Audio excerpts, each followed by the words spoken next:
কলস প্রতীক নিয়ে আমি আপনাদের সামনে কাছে এসেছি, আগ্রহ প্রকাশ করছি যে আমি কলস প্রতীকে দাঁড়িয়েছি। আপনারা স্বতঃস্ফূর্তভাবে আমাকে ভোট দিবেন এবং নির্বাচিত করবেন, আমাকে মাগুরা সদর উপজেলাবাসীর খেদমত করার সুযোগ করে দিবেন। আমি আপনাদের কাছে দোয়া প্রত্যাশী যে আপনাদের কাছে আমি কৃতজ্ঞতা জানাই। আপনারা আমাকে এই পর্যন্ত নির্বাচন প্রচারণার কাজে আপনারা আমাকে অনেক অনেক সহযোগিতা করেছেন। বিশেষ করে সাধারণ জনগণ আমাকে খুব উৎসাহ দিচ্ছে এবং উদ্দীপনা দিচ্ছে এবং আমার পাশে থাকছে। সবাই আমাকে সাহায্য করছে আমার এই নির্বাচনে।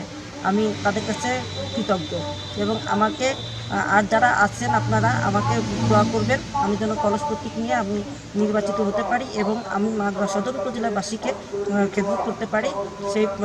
সেই সুযোগ যেন আমাকে করে দেন এবং আমি আমার সততা দিয়ে, আমার কর্মদক্ষতা দিয়ে এবং সততা দিয়ে আমি জনগণের পাশে থাকতে চাই।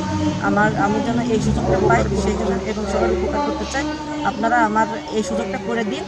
আমাকে 8ই মে আমার কলস মার্কার প্রতীকে ভোট দিবেন এবং অংশগ্রহণ করবেন স্বতঃস্ফূর্তভাবে। আমি এই দোয়া কামনা করছি যে আপনারা সবাই আসবেন, অংশগ্রহণ করবেন। আমি এই